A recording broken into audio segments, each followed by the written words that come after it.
So guys, এখন আমরা রয়েছি সিমকেন স্টেশনে। আর এখনো ট্রেন আসতে মোটামুটি 25 মিনিট বাকি আছে।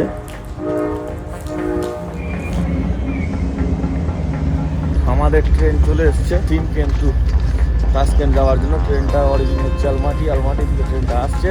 Train number A001। 6 ঘন্টা 32 মিনিট টাইম লাগবে। এখানকার ডিস্টেন্স হলো সিমকেন থেকে তাসকেন্টের 150 কিলোমিটার প্রায়। এই 150 কিলোমিটারে 6.5 ঘন্টা অত্যাধিক মনে হলেও এর মধ্যে ইমিগ্রেশন প্রসেসটাও ইনক্লুড আছে। সো এখন বাজে 10:50 আর আমাদের ট্রেন 10টার সময় এখানে পৌঁছে গিয়েছে। এখনও আমরা কাজাকিস্তানের মধ্যে রয়েছি। 15 মিনিট বা আধা ঘন্টা সময় লেগেছিল। আমাদের সমস্ত ট্রলি চেক করলো খুলে এটা এখনো বিক্রে পড়ে আছে। ট্রেনটা আমাদের ছেড়ে দিয়েছে উজবেকিস্তানের দিকে এবং আমাদের ব্যাগ ট্যাগ এইভাবে খোলাই রাখা আছে, কারণ তাসকেন্টেও সেমভাবে চেকিং হবে। এখন যাচ্ছি জীবনে প্রথমবার ল্যান্ড বর্ডার ক্রস করে এক দেশ থেকে আরেক দেশ।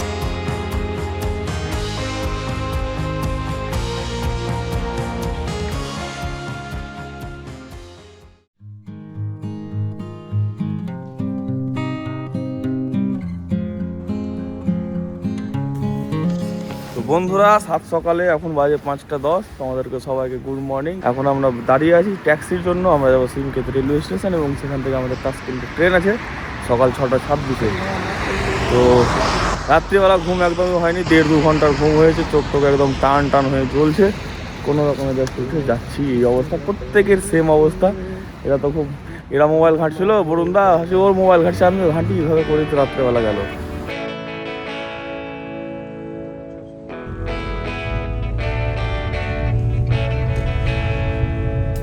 সো গাইস, এখন আমরা রয়েছি সিমকেন স্টেশনে আর আমি রয়েছি প্ল্যাটফর্মে। এখানে কোনো প্ল্যাটফর্ম নাম্বার নেই। তো এই প্ল্যাটফর্ম থেকে ওইখানে যাওয়ার জন্য কোনো স্টেপ ওভার ফুটব্রিজ নেই। এখানে আছে যেটা দেশি জুগার, যেটা আমি তোমাদের দেখাচ্ছি। এই যে, তো এই দেশি জুগারের মধ্যে দিয়েই কাঠের ওপর দিয়ে হেঁটে ওই ট্র্যাকে যেতে হবে। আমরা জানি না আমাদের ট্রেনটা কোন ট্র্যাকে লাগবে, সম্ভবত এইটাতেই। আর এইটাতে না লেগে ওইটাতে লাগে তাহলে তো সামনের দিকটা ফাঁকাই থাকবে, এটা আমরা আশা করছি দেখতে পাবো। তো দেখা যাক। এখনও ট্রেন আসতে মোটামুটি 25 মিনিট বাকি আছে। 25 মিনিট পর বুঝতে পারবো কি ব্যাপারটা।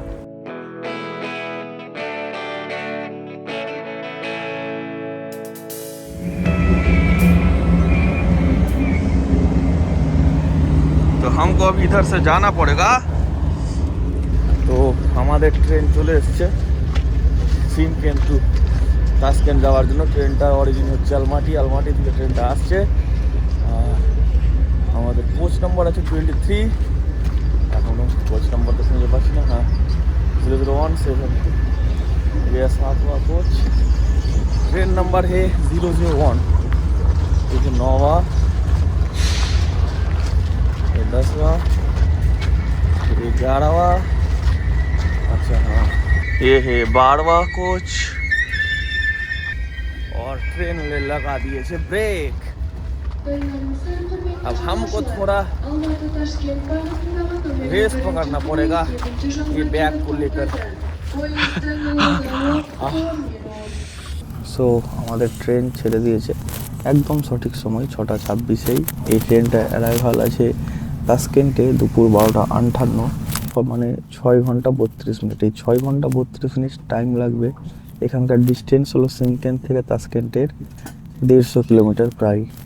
এই 150 কিলোমিটারে 6.5 ঘন্টা অত্যাধিক মনে হলেও এর মধ্যে ইমিগ্রেশন প্রসেসটাও ইনক্লুড আছে। তো যতজন আছে ট্রেনে সবার ইমিগ্রেশন হবে, যতজন থাকবে। তো সেই অনুযায়ী সব কিছু ধরেই টাইমটা, তো সেই হিসেবে টাইমটা করা রয়েছে। তো জীবনের যাত্রাপথে এটাই প্রথম আমি কোনো ল্যান্ড বর্ডার ক্রস করে এক কান্ট্রি থেকে আরেক কান্ট্রি যাব। তো খুব মজাদার হতে চলছে। আশা করি এই জার্নিটা তোমাদের সাথে অবশ্যই শেয়ার করব, কী ঘটছে না ঘটছে। তো জুড়ে থাকো ব্লগে। ততক্ষণ আমি একটু বাইরের দৃশ্যটা দেখে উপভোগ করি।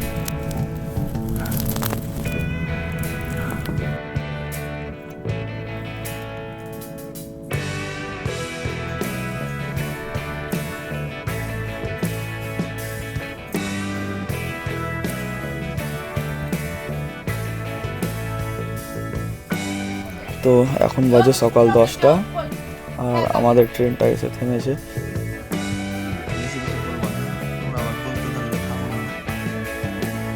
সো এখন বাজে 10:50 আর আমাদের ট্রেন 10টার সময় এখানে পৌঁছে গিয়েছে তাসকেন্ট বর্ডারে। এখনও আমরা কাজাকিস্তানের মধ্যেই রয়েছি আর 50 মিনিট ধরে, যাই হোক 15-20 মিনিট বা আধা ঘন্টা সময় লেগেছিলো। আমাদের সমস্ত ট্রলি চেক করলো খুলে খুলে, যেটা এখনও বিক্রে পড়ে আছে, যে কারণ আবার তাসকেন্টে যখন ঢুকবো মানে উজবেকিস্তান বর্ডার ক্রস করবে ওইখানেও সব কিছু খুলে দেখবে। এখন অপেক্ষা করি, দেখি কতক্ষণ অপেক্ষা করতে হয়। তারপরে এখান থেকে ট্রেন ছাড়লে আমরা আবার এগোবো। তাছাড়া এখন বসে থাকা ছাড়া কোনো উপায় নেই। এমনকি টয়লেটটাও লক করে দিচ্ছে, টয়লেটও যাওয়ার নেই, জল খাওয়ারও নেই। আমি বললাম তো কিছুক্ষণ পর টয়লেট খুললো, তো আমরা টয়লেট করলাম, তারপরে আবার টয়লেট লক করে দিল। এখন তো বরুণধারা ফেঁসে গেছে, কারণ ওদেরও টয়লেট পেয়েছে।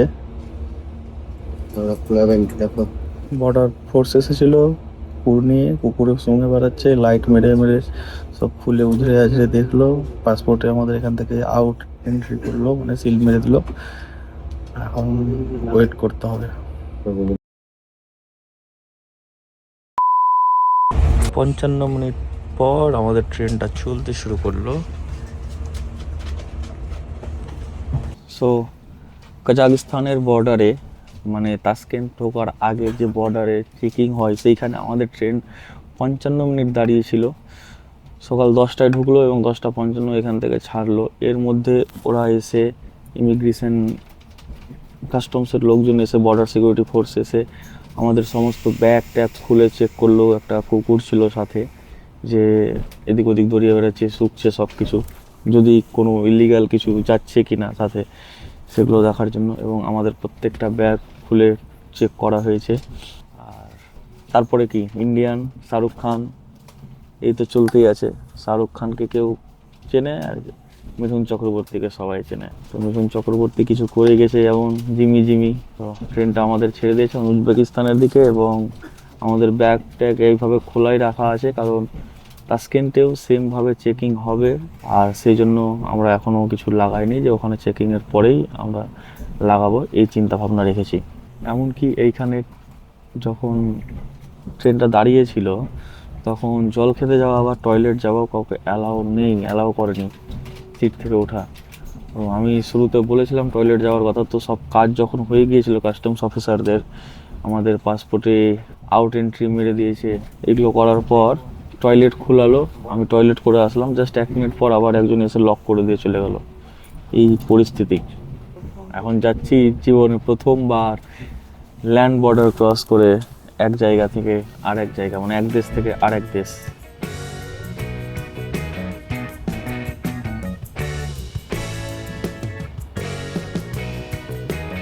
সো আমরা এখন আসি উজবেকিস্তানে, তাসকেন্টে এন্ট্রি করে নিয়েছি বর্ডার ক্রস করে নেওয়ার পর। এখন বাজে 12:10, প্রায় 2-1 মিনিট কম। আচ্ছা, প্রায় 50-55 মিনিট ধরে এখানেও বসে আছি। আমাদের পাসপোর্ট নিয়ে গিয়েছিল, পাসপোর্টে এন্ট্রি দিয়েছে, সিল মেরে দিয়েছে। তারপর পুরো ট্রলিটাকেই প্যাসেজে রাখা হলো, যত ব্যাগ আছে। এবার একটা কুকুর আসলো, সম্পূর্ণ শুকতে গেল। তারপরে 2-3 বারে এটা সেটা চেক করে দেখলো কমপ্লিটলি কিছু আছে নাকি। এরা বিশেষ করে দেখছে নারকোটিক কোনো কিছু এখান থেকে যাচ্ছে কি না, বাকি সব কিছু ঠিকঠাক।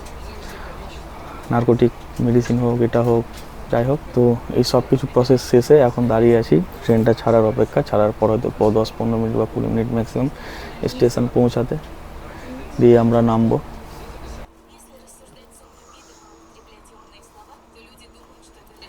বারোটা 30 হলো, আর এক্ষুনি 12:30-এ ট্রেন ছাড়ার কথা। 12:30 হয়ে গেছে, হয়তো 1-2 মিনিটেই ছাড়বে। এখানে 1.5 ঘন্টা প্লাস হয়ে গেল আমাদের বসে থাকা, আর অপেক্ষা হচ্ছে না। অনেক দিন হলো বাড়ি থেকে বেরিয়েছি, তারপর একটা নতুন জায়গা যাওয়ার উচ্ছ্বাস। যাই হোক, তাসকেন্ট যাবো, খুব মজা করব, খুব আনন্দ করব, জুড়ে থাকবো। তারপরে দেখা যাচ্ছে তাসকেন্ট গিয়ে কী করি। হুল্লোড়।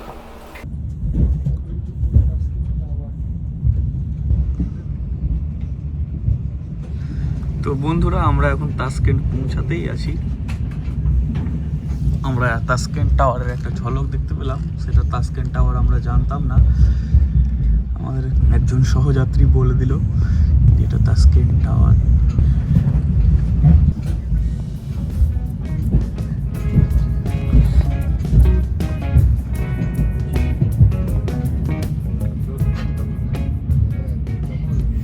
তো গাইস আমরা এখন তাসকেন্ট পৌঁছে গেছি, আর এটা হলো তাসকেন্টের স্টেশন। আমাদের ব্যাগ বাতুয়া সব এখানে রাখা আছে, ব্যাগ ট্যাগ রাখা আছে আমাদের এখানে। তো এখান থেকে এবার স্টেশন থেকে বেরোনোর পালা, ট্যাক্সি করে আমাদের রুমে যাওয়া। এবার রুমে গিয়ে একটু ফ্রেশ হওয়ার ব্যাপার আছে, সকাল থেকে মুখ হাত ধোয়া হয়নি ঠিকঠাক। চলো রুমে যাই, একটু রেস্ট করব, তারপরে বিকেলের পর থেকে বা সন্ধ্যা থেকে আমরা এক্সপ্লোর করবো তাসকেন্ট। এখন বাজে দুপুর 1টা। এটা হচ্ছে আমাদের এই জার্নির থার্ড কান্ট্রি। এই তাসকেন্ট থেকেই আমরা মুম্বাই হয়ে কলকাতা চলে যাব, কলকাতা হয়ে বাড়ি। তারপরে সব তারপরে ব্লগে তো দেখতেই পাবা তোমরা, তখন হ্যাঁ। চাপ নিচ্ছ, দাঁড়াও দেখাচ্ছি তো। খালি জুড়ে থাকো স্টে টিউন, দেখতে পাবে। সো আমরা বেরোচ্ছি এখন, আর আমাদের লাগেজ অনেক দেখে পুলিশ আসছে। এয়ারপোর্টে যেরকম ট্রলি খেলার থাকে ওগুলো জিনিস নিয়ে একটু পরে দেখতে পাবে, আমার পাশ দিয়ে যাবে। আমি ওর দিকে করবো না, কারণ জানি না কী ভাববে না ভাববে। তো এই যে দেখো গেল। তো আমাদের কাজ করছে যে পুলি লাগবে, তো এই ধরনের সুবিধাও আছে যদি কেউ সোলো ট্রাভেলার উইথ অনেক বেশি লাগেজ থাকে, তো এই সুবিধাটা এখানে পেয়ে যাবে। এটা তাসকেন্ট রেলওয়ে স্টেশন। আর আমরা বলি উজবেকিস্তান, এখানে লেখা আছে Uzbekistan.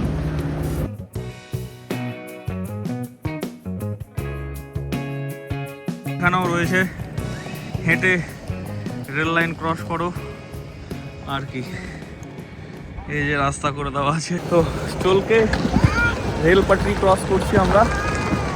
R welcome to Uzbekistan. তো এই ট্রেনটাতে করে আসলাম আমরা, আর বগি ডিটাচ হয়ে গেল ইঞ্জিন বগি থেকে। এবার এটা আবার হয়তো ফিরে যাবে অন্য ইঞ্জিনে।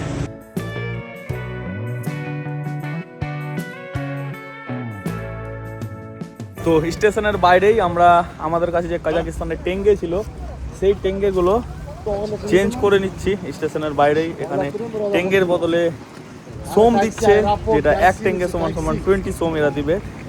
ইন্ডিয়ান টাকাতে মোটামুটি 110 টাকার উপরে, 1 টাকায় 110 সোম এরকম। গুগল রেট আছে 131 টাকা, যাই হোক। তো আমার কাছে একটা পার্সোনাল ছিল, সেটা আমি নিয়ে নিয়েছি সোম 3টে 1000-এর দিয়েছি, আর 3টে 20,000-এর পেয়েছি, 3,000-এর 7,000। বরুণদার কাছে 15,000 টেঙ্গে ছিল, 15,000 টেঙ্গে দিয়ে এখানে 3 লাখ সোম পেয়ে গেছে। তাহলে এখানে টাকা আনলে আরবপতি, মোটামুটি 5,000 টাকা দিলে তো 10 লাখ 12 লাখ পেয়ে যাবো। সো বড় আমরা 80,000 সোম দিয়ে একটা গাড়ি ভাড়া করেছি। 80,000 সোম, 5 কিলোমিটার ডিস্টেন্স, 80,000 সোম নিবে এরা। ওয়াও, টাকা আমির আছো যেরকম, আর ওরাও সেরকম। যাই হোক, রেট কম, আমাদের টাকার ভ্যালু বেশি। $1 মোটামুটি তাহলে কত হচ্ছে? $1 অ্যারাউন্ড 11,800 সোম এই ধরনের হবে কিছু, আমার ক্যালকুলেশন যদি ঠিক থাকে। তো দেখা যাক আগে এই কান্ট্রি কতটা আমাদেরকে নতুন কিছু শেখায়।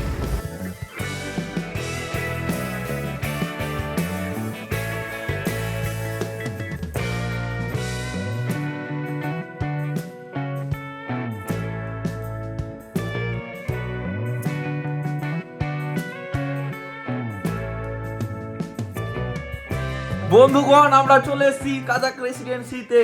এটা হলো উজবেকিস্তানের তাসকেন্ট শহরে Kazakh residency.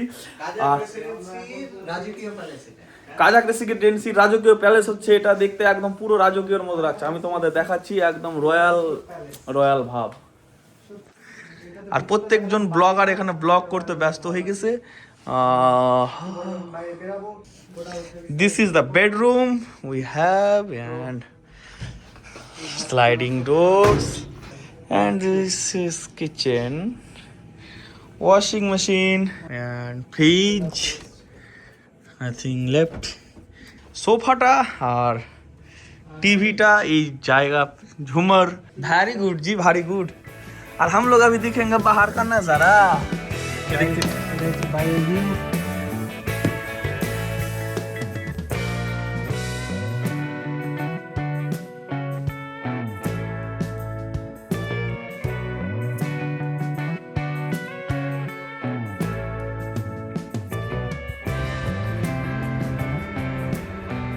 Guys, this is our hall room.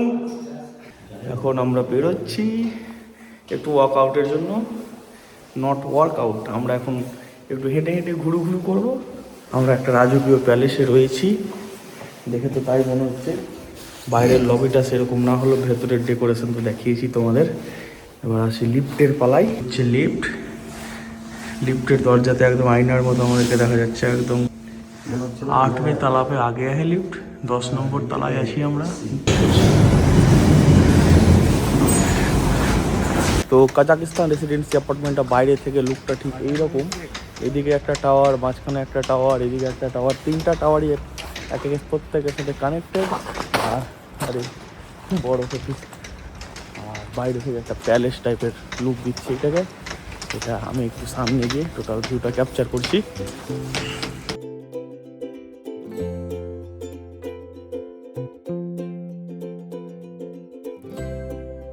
তো আমরা এখন হেঁটে বেড়াচ্ছি তাসকেন্টের রাস্তাতে। আর কাজাকিস্তানের মতো এখানেও জেব্রা ক্রসিংয়ে এই বাটনওয়ালা সিস্টেম চালু আছে। বাটন দাবাও, তোমাকে ওয়াকিংয়ের সিগন্যাল দিবে, গাড়িগুলো থেমে যাবে। গুড, খুব ভালো, ট্রাফিকের দরকার নাই হাত দেখে থামানোর। টেকনোলজি মানুষকে রিপ্লেস করছে এইভাবেই, এর আগেই করে দিয়েছে। তো বন্ধুরা, আমরা এখন এসেছি সিম কার্ড নিতে। আর উজবেকিস্তান এসে এখন পর্যন্ত আমাদের ট্রিপের সবচেয়ে সস্তা সিম কার্ড কিনছি। সবচেয়ে সস্তা সিম কার্ড কিনছি আমরা এখন, যার মূল্য হচ্ছে 70,000 সোম, উজবেকি সোম। আর যেটা ইন্ডিয়ান রুপিতে কনভার্ট করলে মোটামুটি 550 টাকার কিছু কম এসে দাঁড়ায়। তো এই 70,000 সোম পে করার জন্য আমার হাতে রয়েছে 1 লাখ সোমের একটা নোট। এটা দেব, সিম কার্ডটা অ্যাক্টিভেট হচ্ছে। এবং ডিলটাও খুব 60 GB 4G and 25G internet দিচ্ছে, সাথে আরও এক্সট্রা কল SMS। তো ওগুলোর কোনো প্রয়োজন নেই, জাস্ট সিম কার্ডে ইন্টারনেটটাই আমাদের প্রয়োজন উইথ হটস্পট। এখানে সিমের প্যাকেজ হলো 60,000 সোম অ্যান্ড 10,000 সোম হচ্ছে সিমের প্রাইস। যেটা আমি যদি সেন্ট্রাল অফিস মানে অথরাইজড অফিস থেকে নিই, যেটা সিম কার্ডের অফিস হয়, সেখান থেকে নিলে 18,000 সোমটা পে করতে হবে না। কিন্তু এখন আমরা কোথায় খুঁজে বেড়াবো, এখান থেকেই নেওয়ার সিদ্ধান্ত নিয়েছি এবং এখান থেকেই নিচ্ছি।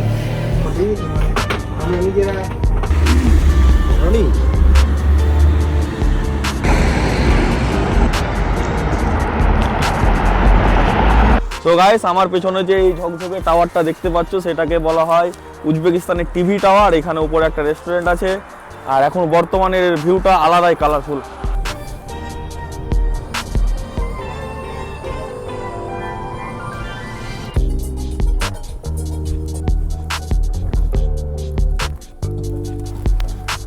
তো আমরা চলে এসেছি তাসকেন্টের একটা সাইট স্পট বলতে পারো, যেটার নাম হচ্ছে ম্যাজিক সিটি। তো ম্যাজিক সিটির সামনে আমরা রয়েছি।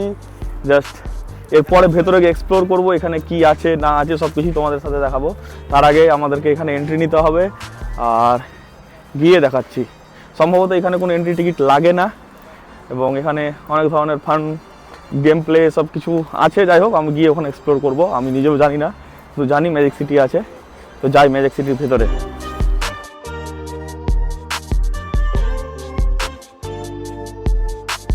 ম্যাজিক সিটিটাও আমাদের গ্যাংটকের MG রোড, দার্জিলিংয়ের ম্যাল রোড একটু সাজানো গোছানো বেশি, বা আমরা যে আজারবাইজানে ছিলাম বাকুতে, বাকুর নিজামি স্ট্রিটের মতোই খুব সুন্দর সাজানো গোছানো, আলোকসজ্জায় সজ্জিত এই পরিবেশ।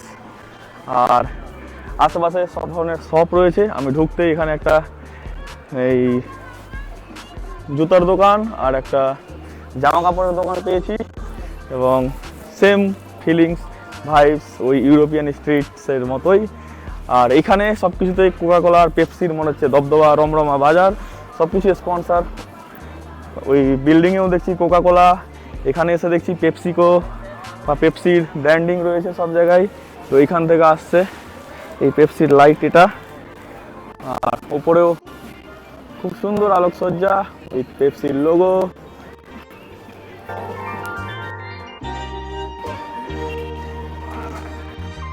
তো এদিক দিয়ে এন্ট্রি নেওয়ার পর এখানে আবার দুই দিকে ভাগ হয়ে যাচ্ছে। ম্যাজিক সিটি রাস্তা এদিকটা হালকা ট্রাম লাইনের মতো একটা রাস্তা পাথ তৈরি করা হয়েছে, যেখানে কোনো ট্রামের বা ট্রেনের কোনো লাইন নেই বা পাটরি নেই।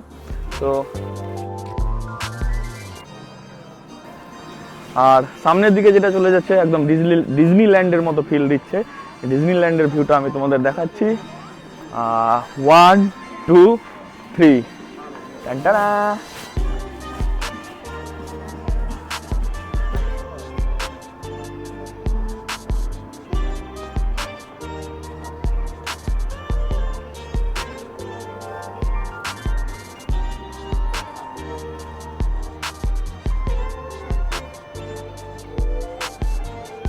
তো উজবেকিস্তানে এসে একটা জিনিস সবচেয়ে খুব ভালো লাগলো, এখানকার যে কটা লোকের সাথে মিশেছি খুব ফ্রেন্ডলি, খুব হেল্পফুল এখানকার লোকজন। আর সবচেয়ে বড় কথা যে কাজাকিস্তানের মতো এটা না যে যেখানে শুধু ওদের ভাষাই চলবে, ট্রান্সলেট করে বলতে হয়, তাও ট্রান্সলেশন ঠিকঠাক হয় না। এই সমস্যাগুলো কাজাকিস্তানে ফেস করতে হয়েছিল, কিন্তু বাকুতে সেটা ছিল আলাদাই পিওর, ওরা ইংলিশ প্রায় সবাই বলছিল। আর এখানেও লোকজন কমিউনিকেশনটা হচ্ছে ওই কাজাকিস্তানের তুলনায় অনেক বেটার। আর এখানে জিপ লাইনিংয়েরও একটা খুব সুন্দর ইয়ে দেখতে পেলাম, এক্ষুনি এখান দিয়ে জিপ লাইনিং গেল।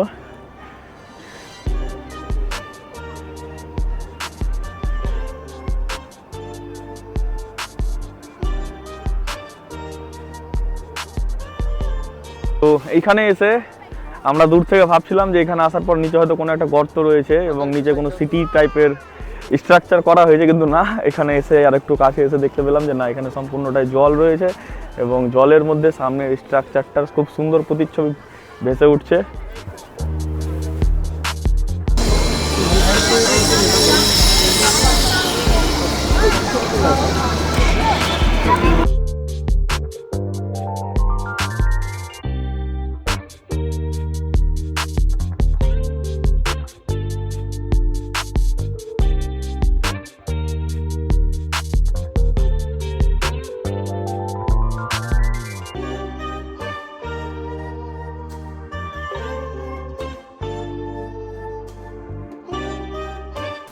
তো ওয়ান্ডারফুল প্লেস, এটা কি বলবো তোমাদের। যেদিকেই যাচ্ছি একদম আলাদাই ভাইব, যেদিকেই যাচ্ছি একদম ক্লিনলিনেস বলো, পরিষ্কার করে, এইরকম জায়গা আমার খুব ভালো লাগে। তোমরা যদি কখনো তাসকিন ভিজিট করো তো এই জায়গাটাকে নিজের স্পট মানে ভিজিটিং স্পটের মধ্যে অবশ্যই রাখবে। ভিজিট স্পটের এই জায়গাটাকে তোমরা অবশ্যই এই ট্যুরিস্ট অ্যাট্রাকশনের মধ্যে রাখবে, কারণ এখানে আসলে একদম মন ছুঁয়ে যাবে। আরে জিনিসটা এরকম 3-4 দিন আমরা ঠান্ডায় কুঁকড়ে কুঁকড়ে এদিক ওদিক ঘুরে বেড়াচ্ছিলাম, আজকে হঠাৎ করে আবার সেই বাকুওয়ালা ভাইবস পাচ্ছি, তো আলাদাই লেভেল, মজা লাগছে। তো হাঁটতে হাঁটতে আমরা একটু পেছন সাইডে চলে এসেছি, আর এদিকটা একটু বেশি শান্ত, একদম ফাঁকা ফাঁকা খোলামেলা পরিবেশ, উপর দিয়ে জিপ লাইনিং হচ্ছে। তো সেখানে যাবো কিনা আমরা এখনো ভাবছি, মানে বুঝে উঠতে পারছি না জিপ লাইনিংটা করবো কিনা। তো সেটা সময়ের অপেক্ষা, দেখা যাক, যদি করি তো তোমরা অবশ্যই দেখতে হবে, না করলে না। তো একটু শান্ত দিকে এসেছি। আর আমার সামনে খুব সুন্দর একটা ভিনটেজ কার রাখা আছে ট্যাক্সি হিসাবে, মানে লেখা আছে ট্যাক্সি, আদৌ এটা চলে কিনা জানি না, আমি দেখাচ্ছি তোমাদের।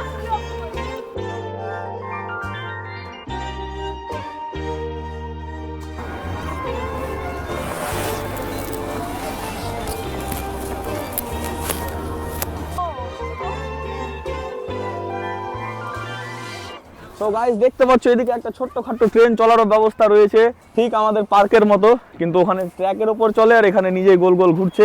একটা জিনিস অবাস্তব লাগছে, এতগুলো বগি কন্ট্রোল করছে একজন ড্রাইভারের পারদর্শিতা আছে খুব ভালো। গাইস আমরা এখন ম্যাজিক সিটি থেকে ঘুরে ফিরে চলে এসেছি একটি ইন্ডিয়ান রেস্টুরেন্টে খাওয়া দাওয়া করার জন্য। আর এখানকার একদম পুরো ইন্ডিয়ান ভাইবস আছে, ওইটাতেও আমাদের ইন্ডিয়ারই, ইন্ডিয়ান কিচেন নাম, কারবা দা ইন্ডিয়ান কিচেন। অ্যাড্রেসটা আমার ব্লগে ডেসক্রিপশনে পিন করা থাকবে। অ্যান্ড খাবারটা কীরকম লাগলো সেটা অবশ্যই বলে দেবো। তবে সব কিছু অ্যাভেলেবল, ড্রিঙ্কস আর ইন্ডিয়ান ডিশেস, একটা আলাদাই জায়গা না, ওই কাজাকটা কেমনই একটা আলাদা রকম মনে করে। কাজাকটা একদম ঘুটান ছিল, কাজাকটা একদম কমপ্লিটলি আলাদা এক্সপিরিয়েন্স, আর এইখানে এক্সপিরিয়েন্সটা কমপ্লিটলি আলাদা, নিজের আপনাপন থাকবে শুধু ল্যাঙ্গুয়েজটা বাদে।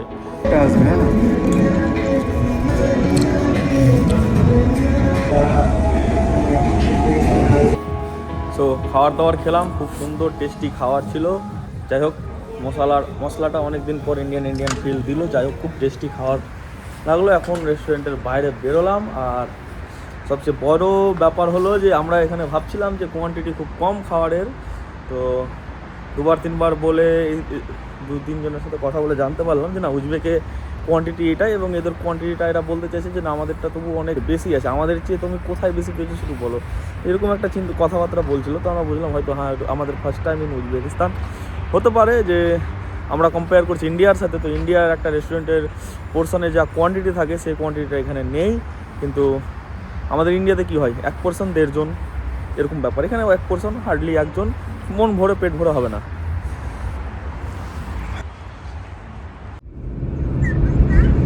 আমরা তাশকেন্ট স্টেশনে জাস্ট এসে পৌঁছালাম, আর একটা খুব খারাপ খবর আমাদের কাছে এসে পৌঁছেছে, যেটা হচ্ছে যে 30 তারিখে আমাদের ফ্লাইট ছিল, সেটা অপারেশনাল রিজনের কারণে ক্যান্সেল হয়ে গেছে। এখন আমাদেরকে অল্টারনেটিভ ফ্লাইট খুঁজতে হবে, আর এটা খুব বড় একটা সমস্যার মধ্যে আমরা পড়ে গেলাম। এখন আমাদের মাথা ঘুরে গেল এই কারণে যে সব কিছু একদম শিডিউল রেডি ছিল, আর আজকে এসে হট করে ফ্লাইট ক্যান্সেল, আমাদেরকে অনেক বড় সমস্যায় ফেলে দিল।